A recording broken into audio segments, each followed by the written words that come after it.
رب العالمین والصلاة والسلام على اشرف الانبیاء والمرسلین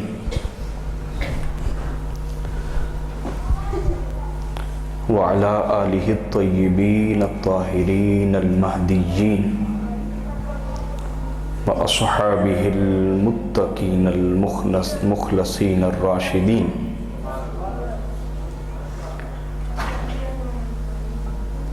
وازواجہ امہات المؤمنین وعلى علماء ملتہ والصالحین اما بعد فاعوذ باللہ من الشیطان الرجیم بسم اللہ الرحمن الرحیم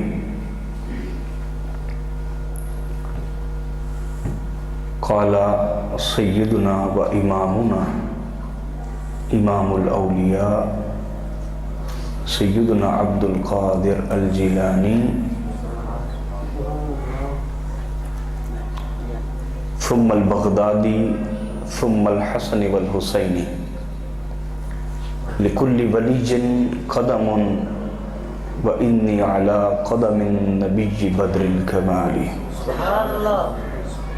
صدق امامنا و امام الکل و شیخ الکل الجیلی الحسنی الحسینی۔ محترم معزز حضرت پیر طریقت میاں صغیر احمد قادری صاحب حفظہ اللہ تعالی، دیگر معزز محتشم حاضرین و سامعین، السلام علیکم ورحمۃ اللہ وبرکاتہ۔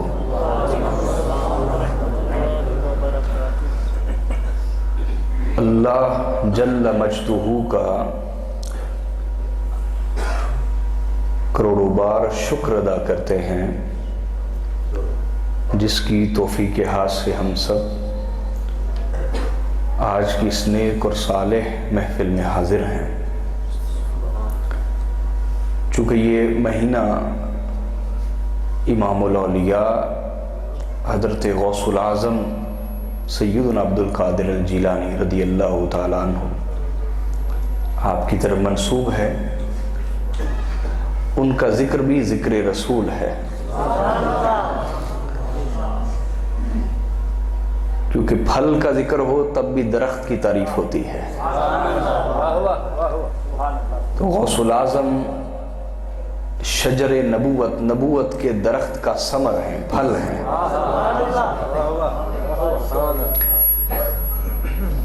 تو میں یہی چاہتا ہوں کہ آج ہم ولایت پہ بات کریں اور ولایت کی علامات پہ بات کریں اور پھر بعد میں عظمت غوث العظم پہ بات کریں۔ گرم پانی نہیں ہے؟ چند احادیث بطور دلیل گفتگو کی ابتدا میں عرض کروں گا، اس کے بعد ہم سیرت سیدنا غوث العظم کی طرف لوٹ جائیں گے۔ اس کو میرے قریب کا حدیث کو روایت کیا ہے امام بخاری نے۔ میری گفتگو ذرا روایت سے ہٹ کے ہوگی، اس لیے آپ کو توجہ کے ساتھ سننی پڑے گی، پھر سمجھ آئے گی۔ لیکن اگر آپ توجہ رکھیں گے تو انشاءاللہ تبارک و تعالی بہت کچھ سیکھ کے جائیں گے انشاءاللہ۔ حدیث کو امام بخاری نے روایت کیا، امام مسلم نے، ان دونوں نے اپنی اپنی الصحیح میں، اور امام مالک نے الموطا میں بیان کیا۔ یہ حدیث کی ہماری معتبر ترین کتابیں ہیں۔ حضرت ابو ہریرہ رضی اللہ تعالیٰ عنہ بیان فرماتے ہیں، قال رسول اللہ صلی اللہ علیہ وسلم کہ حضور علیہ السلام نے ارشاد فرمایا، اذا حب اللہ العبد نادى جبریل،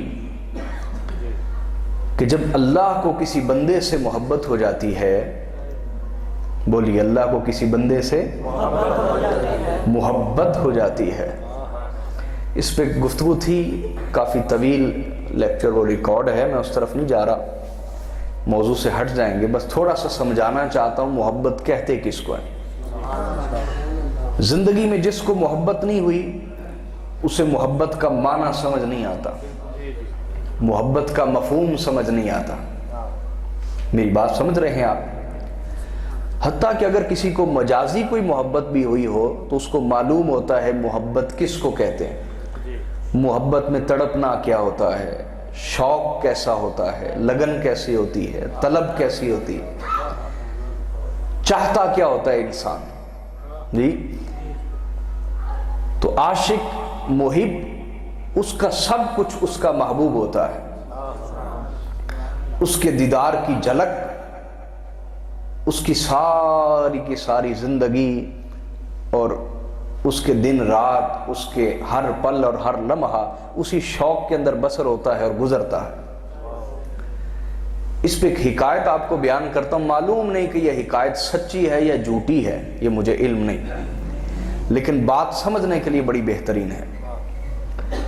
ایک حکایت ہے صوفیاء سے ہم نے سنی ہے کہ ایک شخص بیعت ہونے کے لیے گیا، مرید ہونے کے لیے گیا ایک صاحب طریقت کے پاس، تو انہوں نے اسے کہا کہ بیٹے جب تک کسی کو کسی سے شدید محبت نہ ہو جائے اس کا مرید ہو کے بھی اس کو کیا ملے گا۔ یہ آج جیسے ایک رواج چل پڑا ہے، لوگ آتے ہیں مرید ہوتے جاتے ہیں، اس کے بعد نہ ملتے ہیں، نہ ملاقات رکھتے ہیں، نہ کچھ سیکھتے ہیں، نہ کچھ حاصل کرتے ہیں، سمجھتے ہیں کہ بس ہاتھ میں ہاتھ دینا تھا وہ دے دیا، اس کے بعد چھٹی ہو گئی۔ سمجھ رہے ہیں بات یا نہیں سمجھ رہے؟ تو انہوں نے کہا اگر تو مرید ہو بھی جائے گا تو تجھے کیا ملے گا، جبکہ میرا اور تیرا محبت والا رشتہ ہی کوئی نہیں، محبت والا رشتہ ہی۔ تو انہوں نے کہا یہ کیسے بنے گا؟ ان کا کہاں سے آتے ہو؟ جی فلاں جگہ سے، بہت دور ہے، روزانہ نہیں آ سکتے۔ اچھا کیا کرتے ہو؟ کہا جی میں جانور چراتا ہوں۔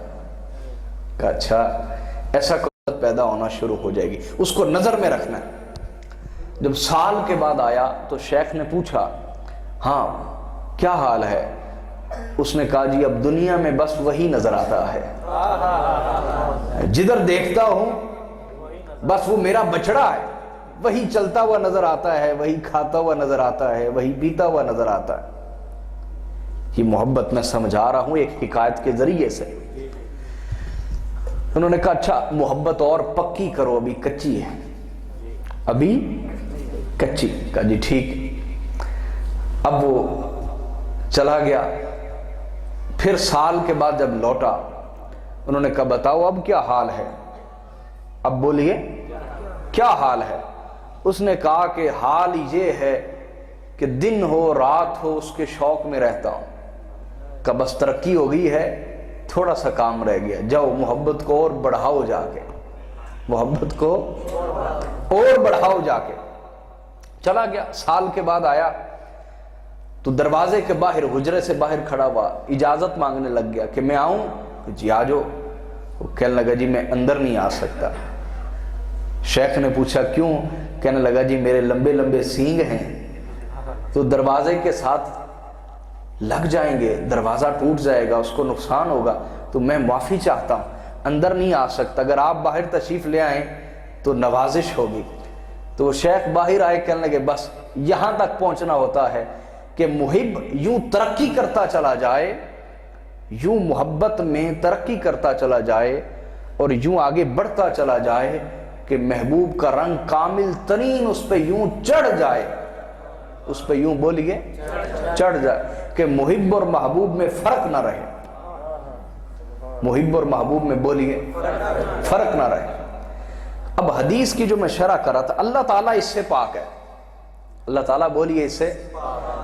بندہ جب محبت کرتا کرتا اس درجے پہ پہنچتا ہے تو یہ کیفیت اس پہ کیوں آتی ہے کہ وہ اپنا آپ بھول جاتا ہے، اپنی ذات کو فنا کر لیتا ہے، اس لیے کہ انسان اپنے جذبات کے ہاتھوں کمزور ہو جاتا ہے، اور بالآخر اس پہ یہ منزل آتی ہے کہ وہ اپنی شناخت اور پہچان بھی فنا کر بیٹھتا ہے۔ لیکن اللہ جل مجدہ اس سے پاک ہے کہ اس کی محبت اس پہ اتنی غالب آ جائے کہ وہ بندے جیسی کیفیت میں مبتلا ہو جائے۔ میری بات سمجھے؟ لیکن محبت اس کو ضرور کہتے ہیں کہ ہر وقت انسان محبوب کے دھیان میں رہتا ہے. محبوب کے بولیے. تو حدیث میں اذا حب اللہ العبد دھیان میں رہتا ہے. اس میں ایک اور مثال آپ کو دے دیتا ہوں. لیلا اور مجنو کا نام سنا ہے آپ نے؟ یہ کوئی جھوٹی حکایتیں نہیں ہیں لیلا اور مجنو کی. بڑے بڑے محدثین اور علماء نے، حتیٰ کہ حضرت مولانا روم نے ان کی مثالیں لکھی ہیں تاکہ بندے کو سمجھ آئے کہ اگر مجازی محبت یہ ادب دیتی ہے تو حقیقی محبت کیسا ادب دیتی ہوگی. تو بڑے بڑے صوفیاء نے، علماء نے، محدثین نے ان کی حکایتیں بیان کی. اور میں نے کئی دفعہ عرض بھی کیا کہ یہ جو قیس تھا یہ ہاشمی تھا، بنو ہاشم میں سے ہے. کیا؟ بنو ہاشم میں سے. اور اس کو مجنو حضرت امام حسن نے کہا تھا. آپ نے اس سے پوچھا، امام حسن نے اس سے پوچھا بیٹے بیٹھ جائیں اللہ برکت دے. یہ آپ اپنے امام صاحب کی خدمت بھی کیا کریں نا. جو خطیب آتے ہیں ان پہ تو آپ پیسے پھینکتے ہیں، اپنے امام صاحب کی بھی کیا کریں. کیوں جی؟ ہاں ان کی بھی کرنی چاہیے آپ کو. تو اللہ تعالیٰ آپ کی خدمت محبت قبول فرمائے. تو میں یہ نہیں لیتا خطاب کے دوران. اگر یہ تحفہ ہے تو تب بھی خلاف سنت ہے کہ کوئی آپ کو درس دے رہا اور آپ اس کو تحفہ دے رہے ہیں. اس کا درس ادب کے ساتھ بیٹھ کے سنیں. اور اگر یہ معاوضہ ہے تو ہم اپنی تقریر نہیں بیچتے ہیں.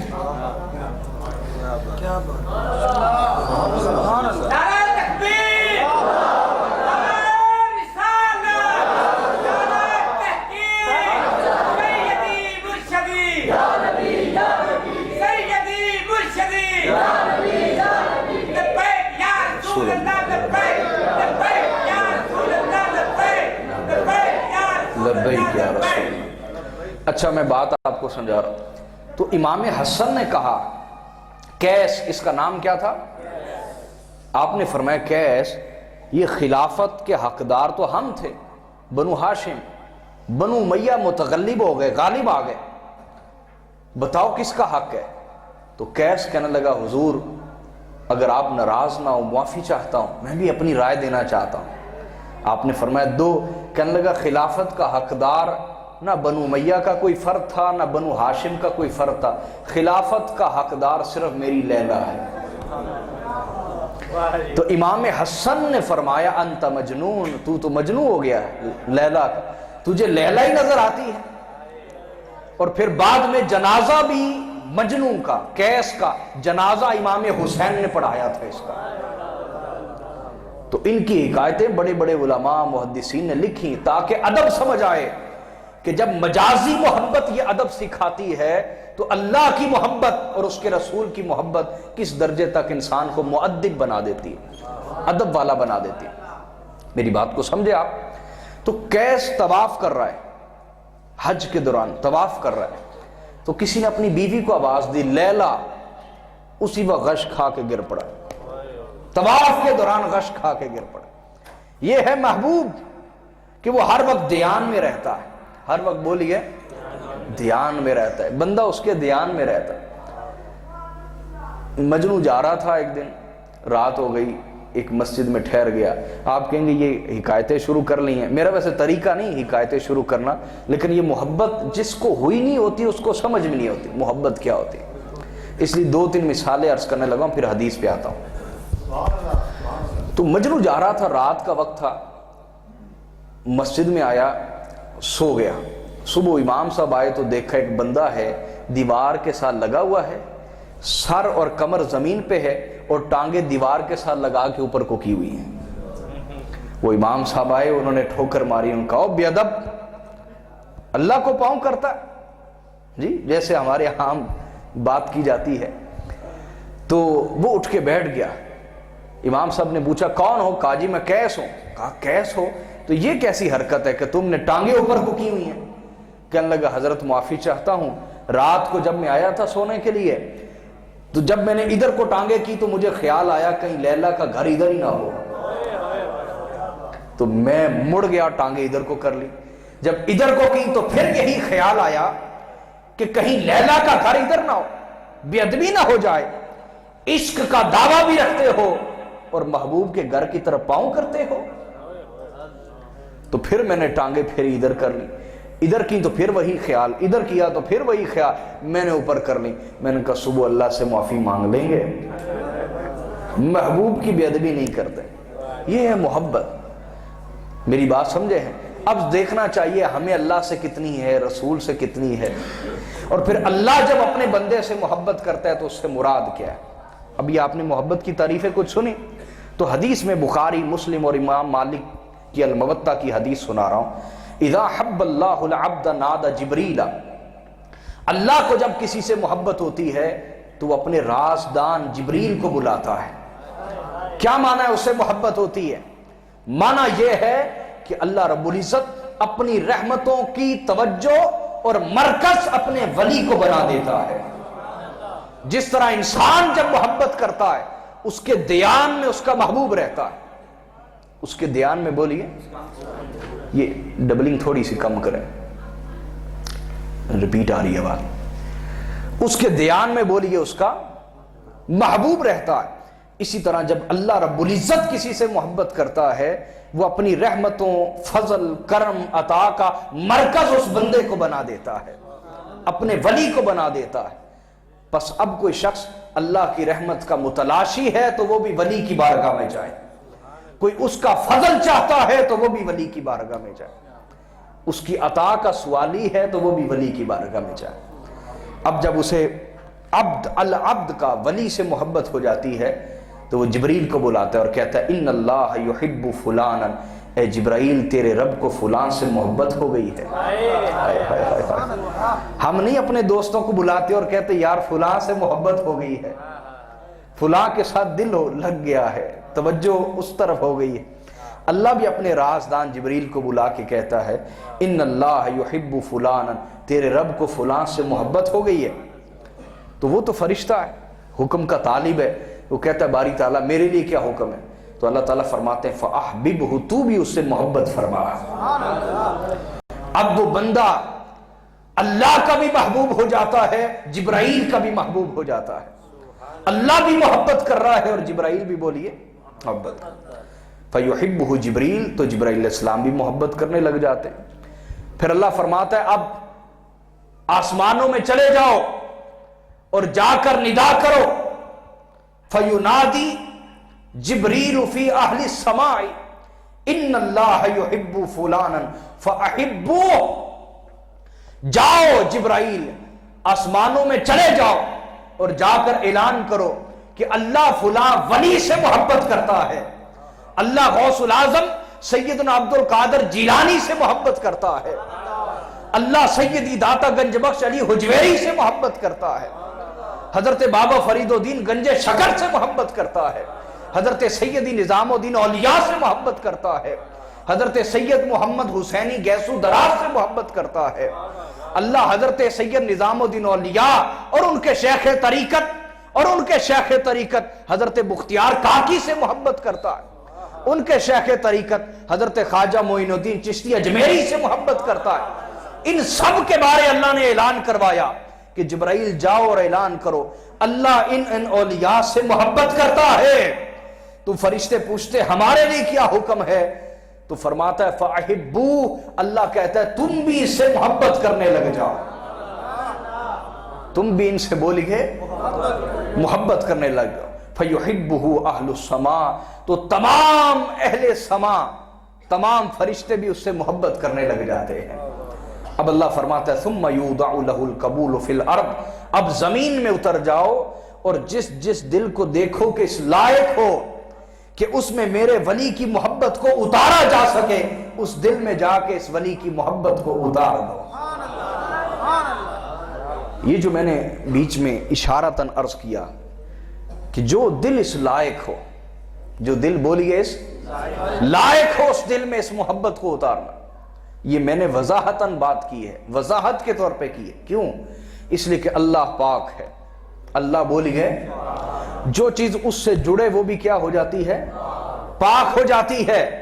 تو ولی کی محبت جب اللہ سے منسوب ہوئی تو وہ پاک ہو گئی, بولیے. اب وہ پاک محبت کس دل میں اترے گی؟ جو دل پاک ہوگا، جو دل بولیے بھئی یہاں اکثر لوگ بیٹھے ہیں، ذمہ دار لوگ، جانور رکھنے والے، بتائیے آپ نے دودھ دونا ہو، دودھ چونا، دودھ دونا ہو تو کسی گندے برتن میں ڈالتے ہیں؟ بولیے نا، پہلے برتن کو دھوتے ہیں، صاف کرتے ہیں، اس لائق ہو جائے کہ دودھ اس میں ڈالا جائے، پھر اس میں دودھ ڈالتے ہیں، ایسا ہی کرتے ہیں جی؟ بولیے، تو دودھ پاک ہے، پہلے برتن کو پاک کرتے ہیں پھر اس میں ڈالتے ہیں۔ تو جس نے عقل کو پیدا کیا ہے وہ رب کسی ایرے غیرے کے دل میں اپنے ولی کی محبت کو نہیں اتارتا۔ جس دل میں اولیاء کی محبت ہو وہ چاہے کتنا بھی گناہگار ہو، اللہ کے ہاں کوئی نہ کوئی اس کی خوبی ایسی مقبول ہوتی ہے کہ اس خوبی کی وجہ سے اس کے دل میں اللہ اپنے اولیاء کی محبت کو اتارتا ہے۔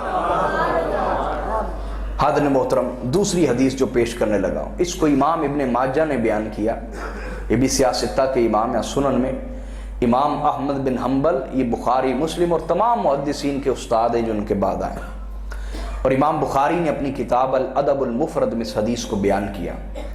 حضرت اسماء بیان کرتی ہیں، بڑی توجہ سے سننے والی بات ہے، توجہ ہے آپ سب کی؟ حضرت اسماء کہتی قالت سمعت رسول اللہ صلی اللہ علیہ وسلم یقول الا انبئکم بخیارکم، آقا علیہ السلام نے فرمایا میں تمہیں نہ بتاؤں کہ ولیوں کی پہچان کیسے ہوتی ہے؟ ہائے ہائے ہائے، ذرا جاگ کے بیٹھیے گا، جاگے ہوئے ہیں نا؟ رسول اللہ بتانے لگے ہیں اولیاء کی پہچان۔ الا انبئکم بخیارکم، کیا میں نے تمہیں بتاؤں کہ تمہارے درمیان جو سب سے بہترین اللہ کے بندے اولیاء ہیں ان کی پہچان کیا ہے؟ قالوا بلا یا رسول اللہ، تو صحابہ کرام نے عرض کی آقا بتائیے، ہم تو چاہتے ہیں ہمیں پہچان ہو۔ تو آقا علیہ السلام نے فرمایا، ایک یہ روایت، دوسری حضرت عبداللہ ابن عباس رضی اللہ تعالی عنہما کی روایت ہے، اور اس کو امام ابو یعلا نے بیان کیا المسند میں، عبد بن حمید نے مسند میں بیان کیا، حافظ ابو نعیم یہ حافظ الحدیث ہیں، انہوں نے الحلیہ حلیۃ الاولیاء میں بیان کیا، امام ابن مبارک نے الزہد میں بیان کیا، امام منذری نے ترغیب و ترہیب میں بیان کیا، امام ہندی نے کنز العمال میں بیان کی، یہ حدیث کی کتابیں بتا رہا ہوں آپ کو، امام مناوی نے فیض القدیر میں بیان کیا۔ اتنے حوالہ جات کافی ہیں میرا خیال ہے۔ دیکھیں آپ کو حوالہ جات کی ابھی ضرورت نہیں ہوگی، کیونکہ آپ ماننے کے ذہن سے بیٹھے ہوئے ہیں، آپ نے ماننا ہی ماننا ہے، میری بات سمجھ رہے ہیں؟ لیکن یہ میرا فرض بنتا ہے کہ میں آپ کو تحقیق سے بات سناؤں، میں اپنے فرض کے ساتھ کوتاہی نہ کروں، اس لیے میں تحقیق سے بات آپ تک پہنچا رہا ہوں۔ تو حضرت عبداللہ ابن عباس کی روایت ہے، کہتے ہیں سئل رسول اللہ عن اولیاء اللہ، حضور سے پوچھا گیا یا رسول اللہ اولیاء اللہ کی علامت کیا ہے؟ اولیاء اللہ کی بولیے، سنیں آقا نے کیا فرمایا، فرمایا خیارکم الذین اذا رؤوا ذکر اللہ، آقا نے ارشاد فرمایا کہ ولیوں کی پہچان یہ ہے، اولیاء کی پہچان یہ ہے، اذا رؤوا، جب نظر ان کے چہرے پہ پڑتی ہے تو اللہ یاد آ جاتا ہے۔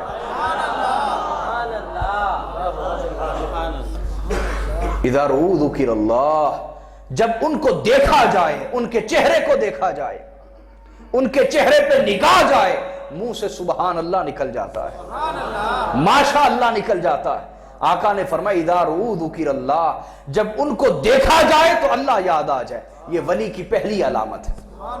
ولی کی بولیے دوسری علامت آقا نے فرمایا کیا ہے؟ وَزَادَ فِي عِلْمِكُمْ مَنْطِقُهُ، فرمایا ولی کی پہچان پہلی یہ ہے کہ تم اس کا چہرہ دیکھو تو اللہ یاد آ جائے، اور ولی کی دوسری پہچان یہ ہے کہ جب تم اس کا کلام سنو تو تمہارے علم میں اضافہ ہو جائے، جب اس کا کلام سنو تو تمہارے علم میں اضافہ ہو جائے۔ اور تیسرا فرمایا وَذَكَرَكُمْ بِالْآخِرَةِ عَمَلُهُ، جب تم اس کے عمل کو دیکھو، کردار کو دیکھو، چال ڈھال کو دیکھو، انداز زندگی کو دیکھو تو تمہیں آخرت یاد آ جائے۔ چہرے کو دیکھو تو بولیے، میں آپ کو سکھانے آیا ہوں، میرے ساتھ بولیں گے تو سیکھیں گے۔ چہرے کو دیکھیں تو اللہ یاد آ جائے، کلام سنیں تو علم میں اضافہ ہو جائے، اس کے عمل کو دیکھیں تو بولیے آخرت یاد آ جائے۔ حضور نے فرمایا جس میں یہ تینوں جمع ہوں وہ اللہ کا ولی ہے۔ بولیے وہ اللہ کا ولی، جس کا کردار دیکھ کر آخرت یاد نہ آئے، وہ دھوکے باز ہے، ولی نہیں ہے۔ جس کا کلام سن کے علم میں اضافہ نہ ہو، جس کا کلام زندگی بدلے نہ، جس کا کلام دل کی کیفیت نہ بدلے، جس کی محفل میں سالہ سال بیٹھتے رہے توبہ نصیب نہ ہوئی، جس کی گفتگو کو سالہ سال سنتے رہے کبھی گناہوں پر شرمندگی نہ آئی، جس کے پاس بیٹھ کے زندگی بدلی نہ، جس کی نگاہ نے اتنا کام ہی نہ کیا کہ دل سے ہوس دنیا نکل جائے، دل سے طلب دنیا نکل جائے، دل سے دنیا کی شہوت نکل جائے، دنیا کی طلب، دنیا کی حرص، دنیا کی شہوت، دنیا کی طلب، دنیا کا شوق جس کی نگاہ دل سے نہ نکالے وہ دھوکے باز ہے، وہ اللہ کا ولی نہیں ہو سکتا۔ ولی وہ ہے جس کی بارگاہ دل کی دنیا کو بدل کے رکھ دے، ولی وہ ہے جس کی بارگاہ اور جس کا کلام انسان کی کیفیت کو بدل دے، ولی وہ ہے جو دل میں حب دنیا کی جو جڑیں ہیں ان کو کاٹ کے رکھ دے، ولی وہ ہے جس کی بارگاہ میں بیٹھنے والا حب دنیا سے آزاد ہو جائے، ولی وہ ہے جس کی بارگاہ میں بیٹھنے والا دنیا کے طمع اور لالچ سے آزاد ہو جائے، جس کی صحبت میں بیٹھنے والا ابھی بھی حرص دنیا میں مبتلا ہے، دنیا کے لالچ اور طمع میں مبتلا ہے۔ یا تو اس شخص میں نقص ہے یا اس کی طلب میں نقص ہے، یا تو پیر میں نقص ہے کہ دے کچھ نہ سکا، یا پھر لینے والے کی طلب میں نقص ہے کہ ہمیشہ طلب دنیا ہی لے کے گیا، کبھی طلب آخرت لے کے ہی۔ دونوں میں سے کوئی ایک معاملہ ضرور ہے۔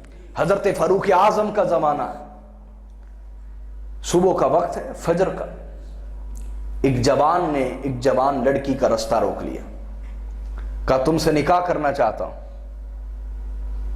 نہ، اپنی نجائز خواہش کا اظہار کیا، بدکاری، نجائز خواہش کا اظہار کیا۔ عورت نے کہا کہ تم واقعی مجھ سے محبت کرتے ہو؟ اس نے کہا بہت زیادہ کرتا ہوں، تمہارے حسن کا دیوانہ ہوں۔ اس نے کہا اچھا میری خاطر کیا قربانی دے سکتے ہو؟ اس جوان نے کہا میری جان بھی حاضر ہے، جو تم کہو گی میں قربانی دینے کے لیے تیار ہوں۔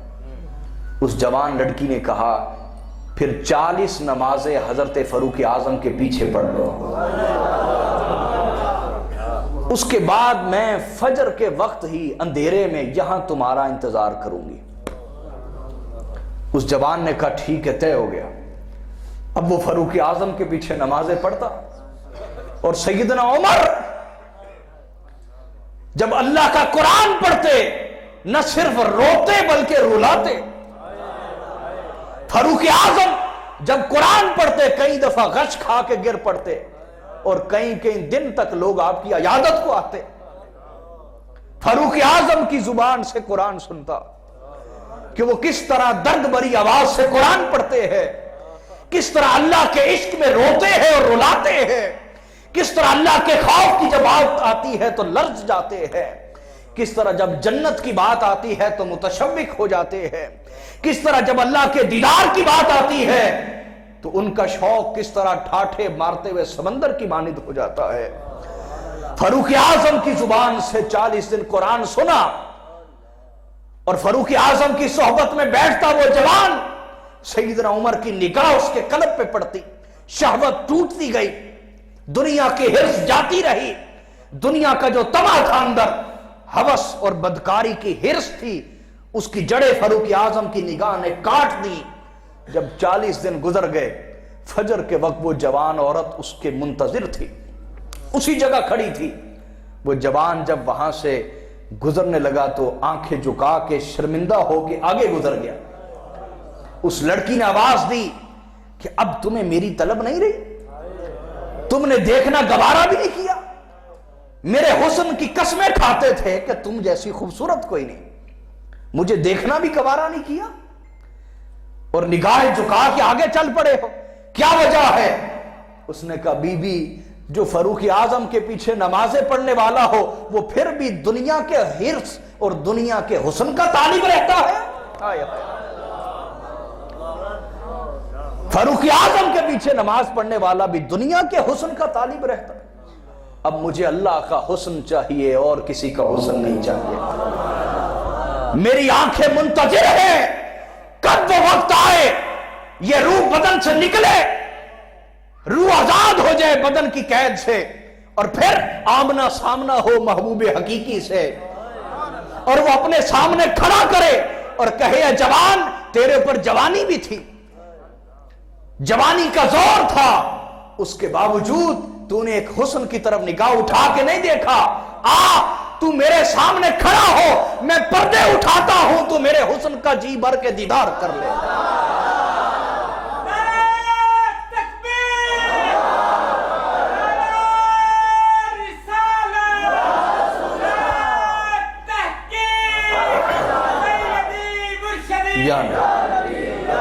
تو ولی کی پہچان یہ ہے اس کا چہرہ اللہ کی یاد دلاتا ہے، اس کا کلام دل کی حالت بدل دیتا ہے، اور اس کا کردار آخرت یاد دلا دیتا ہے۔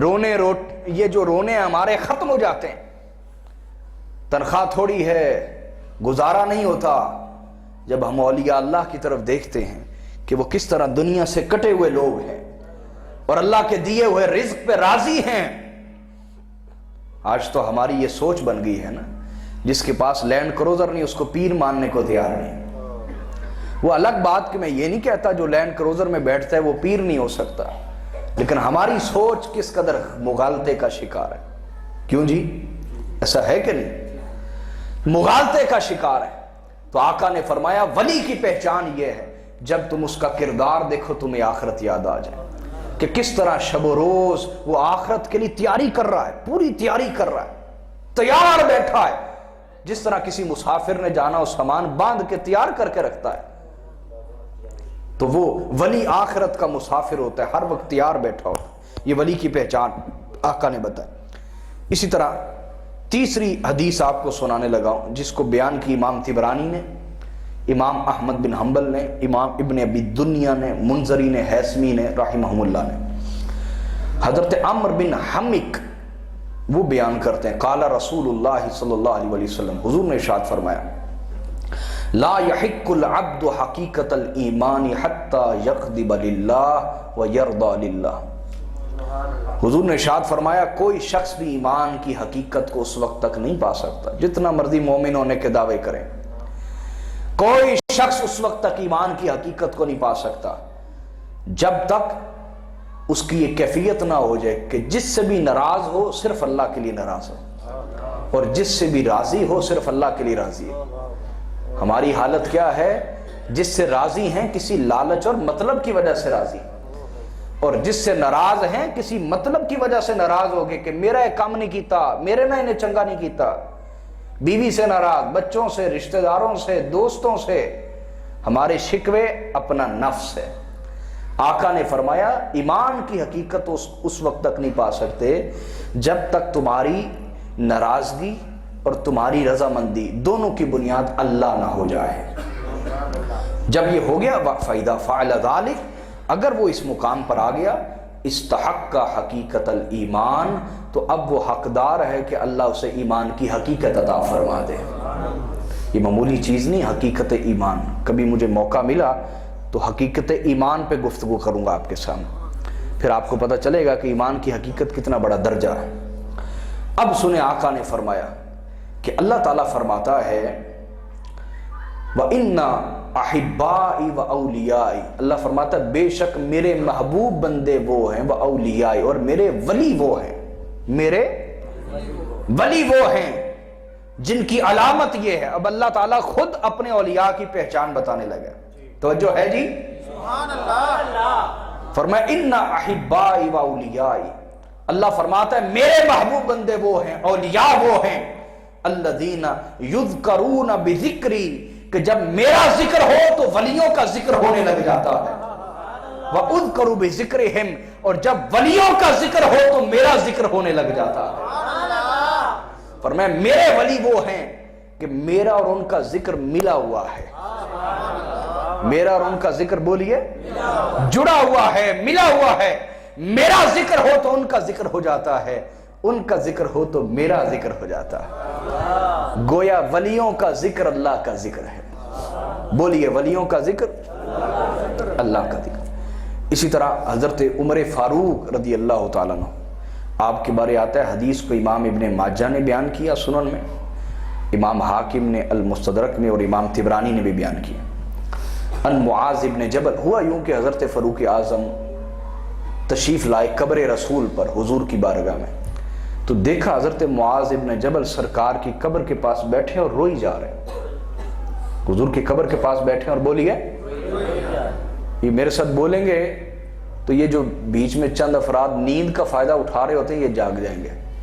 ذرا بولا کریں, انہیں ہلا بھی دیا کریں. تو حضرت معاذ ابن جبل حضور کی قبر انور کے پاس بیٹھے اور رو رہے ہیں. کیا رو رہے ہیں؟ تو حضرت فاروق اعظم آئے, کہنے لگے ملذی یبکی کا یا معاذ, معاذ کیا وجہ, کیوں رو رہے ہو؟ کہا حضور کی ایک حدیث یاد آ گئی ہے, رسول اللہ کی ایک صلی اللہ علیہ وسلم حدیث یاد آ گئی. کہا کون سی؟ کہا میرے آقا نے ارشاد فرمایا, سمعت رسول اللہ صلی اللہ علیہ وسلم یقول, حضور کو میں نے فرماتے ہوئے سنا, ان یسیر الریاء شرک, حضور نے فرمایا تھوڑی سی ریاکاری بھی شرک ہے. ہم لوگ تو اس سے نہیں نکلے, یا تو نیکی کرتے ہی نہیں, یا کرتے ہیں تو نیت کا فساد ہوتا ہے, فساد نیت کے ساتھ نیکیاں کرتے ہیں. یہ ہمارا حال ہے. ہم تو اس سے نہیں نکلے, پتہ نہیں آگے ہم نے کہاں پہنچنا ہے. یا تو نیکی کریں گے, نہیں کریں گے بھی تو نیت کا فساد ہوگا بیچ میں, اللہ کے لیے خالص نہیں ہوتی. آقا نے فرمایا الیسیر من الریاء شرک, تھوڑا سا ریاکاری بھی شرک ہے. تو حضرت عمر نے کہا کہ روتے کیوں ہو, کیا ہوا ہے؟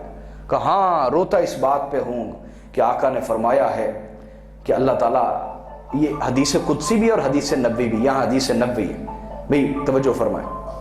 آقا نے فرمایا وَإِنَّ مَنْ عَادَ لِلَّهِ وَلِيًّا فَقَدْ بَارَزَ اللَّهَ بِالْمُحَارَبَةِ, فرمایا کہ روتا اس بات پہ ہوں کہ اللہ نے فرمایا ہے. حدیث قدسی بھی ہے, میں نے کہا حدیث نبوی بھی, دونوں ملا کے پڑھ رہا ہوں. فرمایا اس لیے کہ آقا علیہ السلام نے فرمایا ہے کہ بے شک جو شخص اللہ کے کسی ولی سے دشمنی کا ارادہ کرتا ہے تو اللہ اس کے خلاف اعلان جنگ کر دیتا ہے.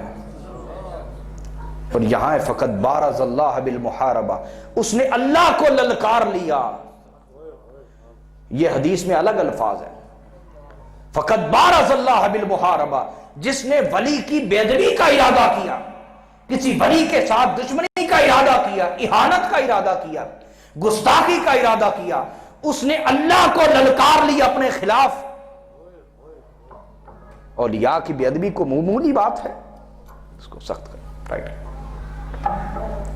کیا اس نے بولی ہے اللہ کو للکار لیا. اور آقا علیہ السلام نے ارشاد فرمایا, سنیں توجہ ہے آپ کی جی, سنیں ولی کی پہچان کیا ہے.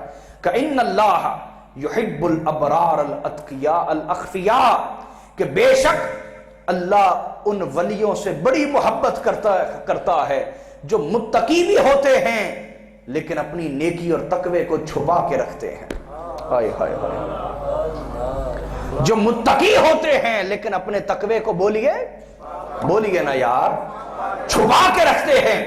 الذین اذا غابوا لم یفتقدوا, یہ وہ ولی ہیں کہ اگر کسی محفل میں نہ آئیں تو لوگ انہیں بلانے نہیں جاتے, لوگ انہیں بلانے نہیں جاتے. وَإِنْ حَضَرُوا لَمْ يُدْعَوْا وَلَمْ يُعْرَفُوا, اور اگر کسی محفل میں آ جائیں کوئی ان کو دعوت نہیں دیتا اور کوئی ان کو پہچاننے کو راضی نہیں ہوتا. لیکن فرمایا قلوبہم مصابیح الہدی, جس وقت فتنے عام ہوں گے, ایمان پر فتنوں کا حملہ ہوگا, دین پر فتنوں کا حملہ ہوگا, ایمان مفتون ہوگا, فتنے میں مبتلا ہوگا. یہ اس دور میں یہ اولیاء جو چھپے ہوئے ہیں, جن کی پہچان کرنے کو کوئی تیار نہیں, جن کو محفل میں عزت دینے کو کوئی تیار نہیں، جو اگر آ جائیں تو کوئی پروٹوکول نہیں دیتا، اگر نہ آئیں کوئی بلانے نہیں جاتا۔ فرمایا ان کا مقام اللہ کے ہاں یہ ہے، قلوبہم مصابیح الدجا، جب ہر طرف گمراہی پھیلی ہوتی ہے تو گمراہی میں یہ ہدایت کے چراغ ہوتے ہیں۔ یہ اولیاء گمراہی میں ہدایت کے چراغ ہوتے ہیں۔ یخرجون من کل غبراء مظلمہ، جب بھی کفر، شرک اور گمراہی کی اندھیر نگری چھاتی ہے تو یہ درویش اور اولیاء بڑی سلامتی کے ساتھ اس میں سے پار گزر جاتے ہیں۔ انہیں گمراہی نہیں چھوتی، انہیں فتنے نہیں چھوتے، انہیں دنیا کے حرص اور طمع چھوتا۔ ہم اولیاء کے ساتھ وابستہ اس لیے کہ ہم ناقص ہیں، دنیا کے فریب میں آ جاتے ہیں۔ یہ اولیاء وہ لوگ ہیں جن کی ضمانت سرکار نے دی ہے، جن کی ضمانت بولیے سرکار نے دی ہے کہ جتنی بھی گمراہی ہو یہ ہدایت کے چراغ بن کے اس میں سے گزر جاتے ہیں۔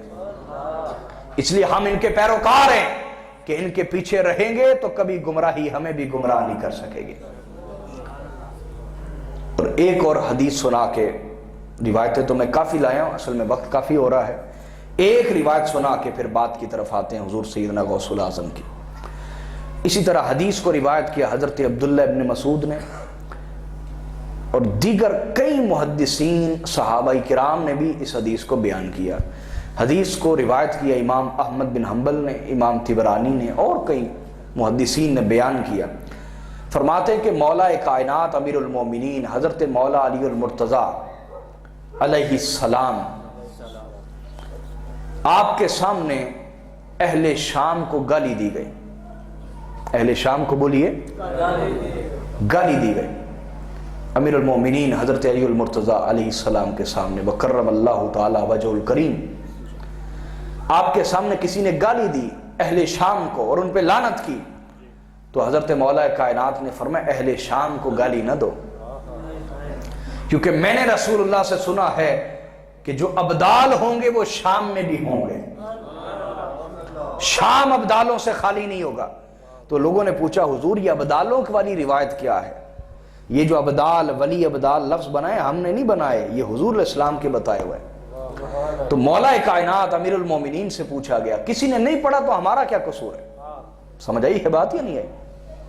تو مولا کائنات سے پوچھا گیا یہ ابدالوں والی روایت کیا ہے؟ کہا آقا علیہ السلام نے ارشاد فرمایا لا یزالون 40 رجلا من امتی قلوبہم علی قلب ابراہیم، کہ حضور نے ارشاد فرمایا میری امت میں 40 اولیاء ہمیشہ ایسے رہیں گے جن کے دل کا حال حضرت ابراہیم کے دل جیسا ہوگا۔ رجلا من امتی، میری امت میں رہے گی، آقا نے فرمایا۔ تم اولیاء کا انکار کرو یہ تمہارا معاملہ ہے، حقیقت یوں نہیں ہے، حقیقت وہ ہے جو اللہ کے رسول بیان فرما رہے ہیں۔ حضور نے فرمایا میری امت میں 40 ایسے اولیاء رہیں گے جن کے دل کا حال حضرت ابراہیم کے دل جیسا ہوگا۔ اور فرمایا کلما مات احد منہم ابدل اللہ مکانہ رجلا آخر، فرمایا ان میں سے جب بھی کوئی فوت ہو جائے گا اللہ اسی وقت اس مقام پر کسی اور کو فائز فرما دے گا۔ ابدلا، چونکہ ان کا جو ڈیزگنیشن ہے، جو ان کا عہدہ ہے وہ بدلتا رہتا ہے، اس لیے فرمایا انہیں ابدال کہا جاتا ہے۔ انہیں کیا کہا جاتا ہے؟ ابدال۔ اور آقا علیہ السلام نے ارشاد فرمایا وَبِهِمْ تُنْصَرُونَ وَبِهِمْ تُرْزَقُونَ، آقا نے فرمایا ان ابدالوں کے وسیلہ سے اللہ تمہاری مدد کرتا ہے اور ابدالوں کے وسیلہ سے ہی تمہیں رزق عطا فرماتا ہے۔ ہم کیا سمجھتے ہیں کہ ہمارے اعمال ایسے ہیں کہ یہ برکتیں بہاریں ساری جاری ہیں؟ ہم میں سے ہر بندہ تنہائی میں بیٹھ کے سوچے تو وہ چیخے مار کے رو پڑے گا کہ ہم میں سے ہر بندے کے عمل ایسے ہیں کہ آسمان ٹوٹ کے گر پڑے، زمین پھٹ جائے اس کے گناہوں کے بوجھ سے۔ اتنے گناہ لیے ہم بیٹھے ہیں۔ یہ جو رزق کی فراوانی ہے، یہ جو برکتوں کی بہاریں ہیں، یہ ان اولیاء کے صدقے سے مل رہی ہے۔ آقا علیہ السلام نے فرمایا جانتے ہو ان ولیوں کو یہ مقام کیسے ملا؟ کیوں بھی کوٹ آیات والو جاننا چاہتے ہو کہ نہیں؟ بولے نا یار، جاننا چاہتے ہیں؟ آقا نے فرمایا جاننا چاہتے ہو نا یہ مقام کیسے ملا؟ جی یا رسول اللہ۔ فرمایا لم یدرکوہا بکثرت صلاۃ ولا بصوم ولا بصدقہ۔ آقا نے فرمایا انہیں ابدالیت کا مقام، ابدالوں والا مقام بہت زیادہ نمازوں سے، روزوں سے اور نیکیوں سے نہیں ملا۔ یہ تو فرض ہے، پڑھنے ہی پڑیں گے، یہ تو ہر ایک کو پڑھنے پڑیں گے۔ یہ مقام ابدال ہونے کا بکثرت صلاۃ ولا بصوم ولا بصدقہ، بہت زیادہ نمازوں، روزوں، نیکیوں سے نہیں ملا۔ تو صحابہ اکرام نے عرض کی فبما ادرکوہا، آقا پھر یہ مقام کیسے ملا؟ حضور نے فرمایا بالسخاء والنصیحۃ للمسلمین، یہ مقام دو وجہ سے ملا۔ ایک اس وجہ سے کہ ان سے بڑا سخی کوئی نہیں رہا، وہ زمانے میں سب سے بڑے سخی ہو گئے، اللہ نے یہ مقام دے دیا۔ اور دوسرا سبب ابدال ہونے کا، آقا نے فرمایا یہ مقام اس لیے ملا والنصیحۃ للمسلمین کہ ان کے دل میں ہر مسلمان کے لیے خیر ہی خیر ہے۔ یہ بڑا مشکل ہے کوٹ حیات والو، نماز پڑھنا بھی بڑا مشکل ہے، میں اس کو نہیں کہتا کہ یہ بڑا آسان، بڑا مشکل ہے۔ پنجگانہ نماز با جماعت کی پابندی کرنا ایک عام دنیا دار آدمی کے لیے بڑا مشکل ہوتا ہے۔ کام کا چھوڑ کے آنا آزمائش، دکان بند کر کے آنا آزمائش، جی، لیکن ولایت یوں نہیں مل جاتی۔ میں نے دیکھا ہے لوگ نماز پڑھ کے مسجد میں بیٹھ کے لوگوں کی غیبتیں کر رہے ہوتے ہیں، داڑھی سفید ہو گئی، ساری عمر نماز پڑھی، تہجد بھی پڑھی، فجر کی اذان بھی دی، لیکن دل نفرت سے آزاد نہیں ہوا۔ ساری عمر کتابیں پڑھی پڑھائیں، دل حسد سے آزاد نہیں ہوا۔ حسد ہے ابھی تک۔ یہ علماء کے جھگڑے کیوں ہیں؟ یہ علماء ایک دوسرے کو کافر کیوں کہتے ہیں؟ ایک دوسرے کو بات بات پہ کیوں خارج کرتے ہیں مسلک سے اور اسلام سے؟ دل حسد سے آزاد نہیں ہوا، دل نفرت سے آزاد نہیں ہوا۔ ساری عمر کتابیں پڑھی اور پڑھائیں، دل نفرت سے بھرا ہوا ہے، تکبر سے بھرا ہوا ہے، رونق سے بھرا ہوا ہے، حسد سے بھرا ہوا ہے، ریاکاری سے بھرا ہوا ہے۔ ہاں، یہ کمی کیوں آئی؟ اس لیے آئی کہ کتابیں تو پڑھ لیں، علم تو پڑھ لیا، لیکن علم پڑھ کے جو کرنے کا وقت ہوتا ہے وہ کسی صوفی کے پاس بیٹھ کے نہیں وہ وقت گزارا کہ وہ صوفی تمہارے اندر سے علم کا تکبر دور کرتا، تمہارے اندر سے نفرت کو دور کرتا، کنجوسی کو دور کرتا۔ میری بات سمجھ رہے ہیں؟ کنجوسی کو دور کرتا، ریاکاری کو دور کرتا، حرص دنیا کو دور کرتا، طمع کو دور کرتا۔ سمجھ رہے ہیں بات؟ میں نے اپنے کانوں سے لوگوں کو کہتے ہوئے سنا ہے، گدی ساڈی وڈی ہے تو گڈی اوندی وڈی ہے۔ جی، گدی ساڈی وڈی ہے تو گڈی، حرص دنیا نہیں گئی، حرص دنیا، او ہو، اس کا بزرگ تو بڑی محنت کر کے منزل کو پہنچا ہوگا نا، اس کو وہ چیزیں پتہ ہی نہیں، تو اس لیے دنیا کا شکوہ کر رہے ہیں۔ دنیا کا ولی اللہ کی رضا میں راضی ہوتا ہے، غربت میں رہے تب بھی راضی رہتا ہے، اللہ امیری میں رکھے تب بھی راضی رہتا ہے۔ میں یہ نہیں کہتا کہ ولی وہی ہوتا ہے جس کے پاس گھر میں ماں کو دوائی کے لیے پیسے بھی نہ ہو، جس کو پاس دوائی لا دینے کے لیے، میں یہ نہیں کہہ رہا۔ ولی کا تعلق نہ غربت سے ہے، نہ امارت سے، نہ گاڑی سے ہے، نہ پیدل چلنے سے۔ ولی کا تعلق نہ اچھے لباس سے ہے، نہ پھٹے پرانے لباس سے۔ ولی کا تعلق اللہ سے ہوتا ہے، وہ اس کو جس حال میں رکھے خوش رہتا ہے۔ سمجھ آ رہی ہے بات یا نہیں آ رہی؟ بولیے۔ لیکن حرص دنیا نہیں ہوتی کہ گاڑی ہے تو حرص دنیا بڑھ گئی نا، وہ اس سے آزاد ہوتا ہے، اس سے بولیے آزاد ہوتا ہے۔ تو آقا نے فرمایا ولیوں کو ابدال کا مقام ایسے ملا کہ وہ سخی بن گئے۔ کیا بولیے؟ سخاوت دو طرح کی ہوتی ہے، ایک ہوتی ہے سخاوت بالنفس، نفس کی سخاوت۔ نفس کی سخاوت یہ ہے کسی نے حق مار لیا ہے تب بھی اس کو دعا دینا، کسی نے گالی دے دی ہے تب بھی مسکرا کے جواب دینا، کسی نے بدتمیزی کی ہے تب بھی اچھے اخلاق سے پیش آنا۔ اور یہ سب سے مشکل کام ہے۔ تسبیح پڑھنا آسان ہے، گھر میں بیوی کو اچھے منہ سے بلائے رکھنا بڑا مشکل ہے۔ کوٹ یاد والوں، میں مذاق نہیں کر رہا، میں بڑی وہ باریکی والی بات کر رہا ہوں۔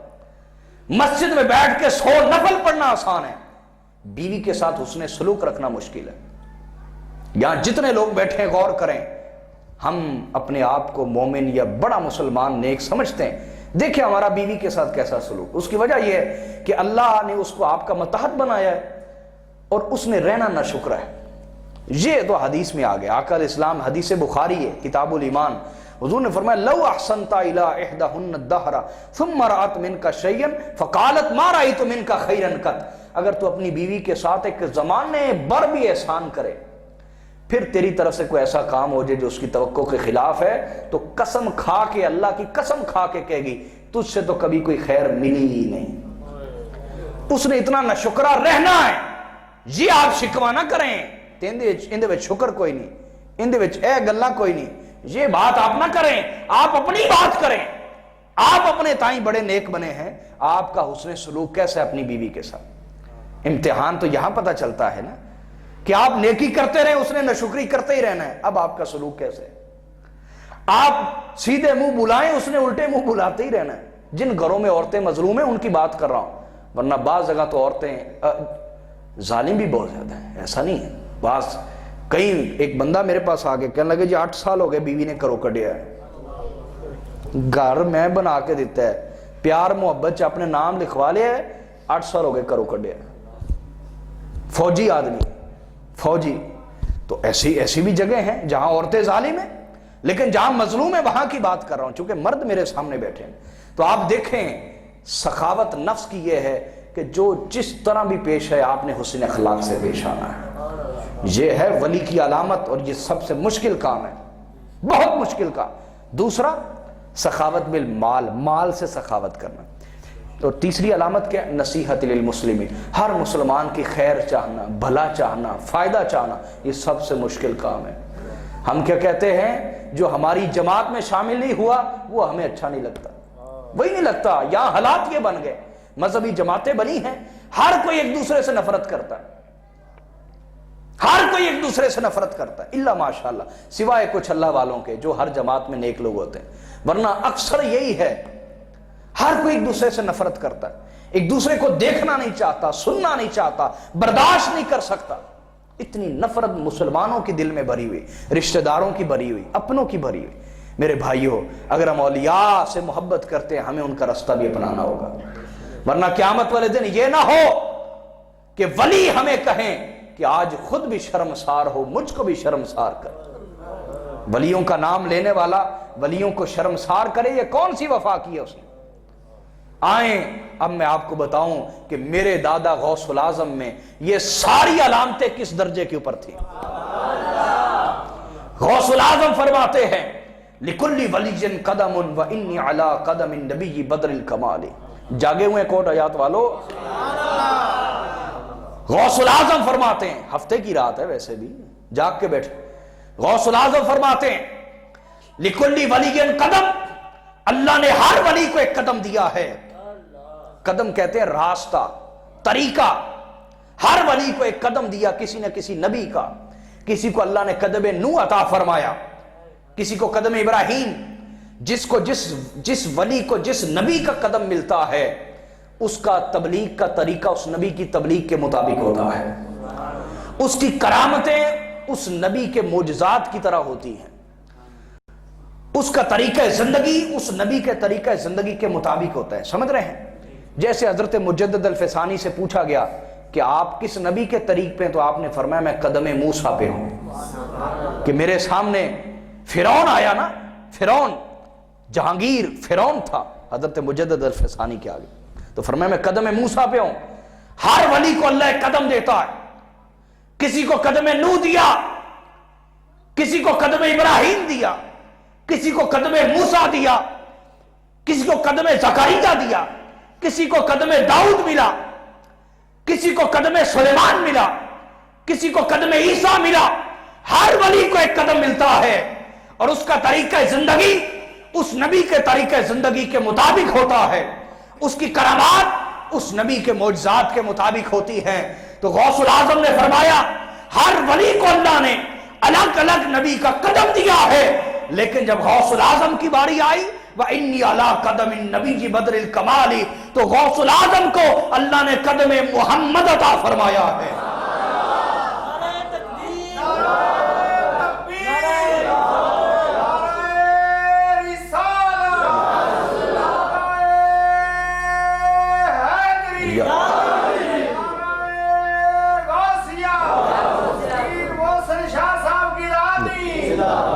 غوث العظم کو اللہ نے قدم مصطفیٰ عطا فرمایا۔ جس طرح ذات محمدی میں اللہ نے تمام انبیاء کی صفات کو جمع کر دیا، اس طرح ذات عبد القادر جیلانی میں تمام اولیاء کی صفات کو اللہ نے جمع فرما دیا۔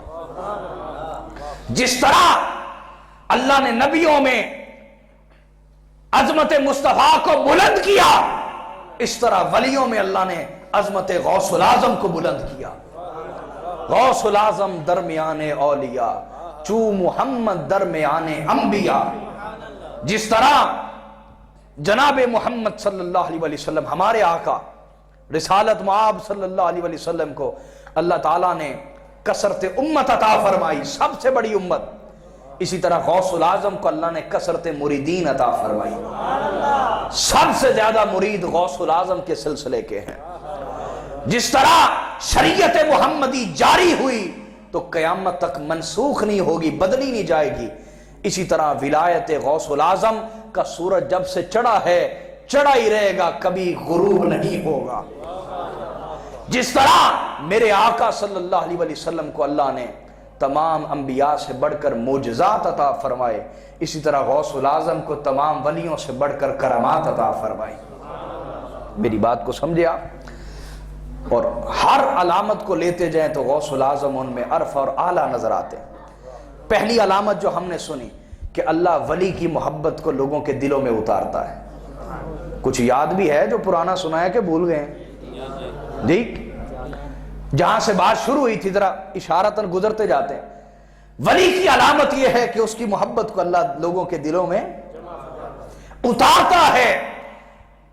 ہر ولی سے ہم محبت کرتے ہیں اور ہر ولی کی محبت کو دلوں میں اتارا گیا زمین پر، لیکن جیسی محبت غوث العظم کی اتاری گئی ویسی محبت کسی ولی کی نہیں اتاری گئی۔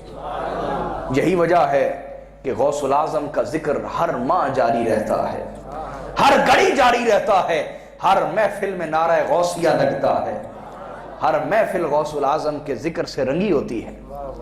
دوسری علامت ہم نے سنی کہ ولی کے چہرے کو دیکھو تو اللہ یاد آ جاتا ہے۔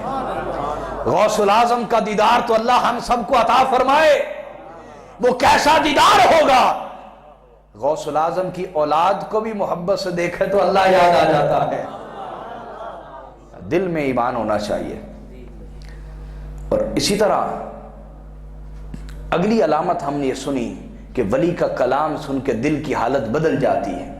سیدنا غوث العظم کی بارگاہ ایسی بارگاہ تھی، کوئی محفل ایسی نہ ہوتی جہاں سے جنازے نہ نکلتے۔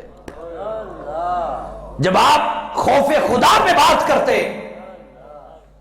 کئی لوگوں کے دل اور جگر پھٹ جاتے اور ان کے جنازے نکلتے۔ خوف خدا میں بات کرتے تو کئیوں کے جنازے نکلتے، عشق الہی میں بات کرتے تو کئیوں کے جنازے نکلتے۔ جو جس رنگ کا بیٹھا ہوتا اس کو اس رنگ میں آپ اللہ کی محبت کی شراب پلایا کرتے تھے۔ ہر رنگ کے آدمی کو اس کی طلب سے بڑھ کر دیتے، ہر شوق والے کو اس کی طلب اور سے سوا دیتے، بڑھ کے دیتے۔ خوف خدا میں بات ہوتی تو جنازے نکلتے، عشق الہی میں بات ہوتی تو جنازے نکلتے، عشق محمدی پہ بات ہوتی تو جنازے نکلتے۔ یہ آپ کی بارگاہ تھی جہاں نہ صرف دل بدلتے تھے بلکہ جہان بھی بدل جاتے تھے۔ بات کو سمجھ، جہان یعنی دنیا سے آخرت، دنیا سے اب سمجھے ہیں کہ نہیں سمجھے؟ یہ میرے برادر اکبر بڑے بھائی ہیں، محفل میں کسی کو نہ سمجھ آ رہی ہو، انہیں سمجھ آ رہی ہو تو میرا ذوق پورا ہوتا رہتا ہے۔ تو صرف دل ہی نہ بدلتے تھے بلکہ جہاں بھی بدل جاتے تھے۔ سمجھ آئی ہے؟ آپ کہیں گے یہ تو بڑا کام خراب ہے، دنیا سے جانا پڑتا تھا۔ ارے دنیا سے تو ہر ایک نے جانا ہے، لیکن ایسی حالت میں جانا کہ غوث پاک کی نگاہ پڑی ہو اور غوث العظم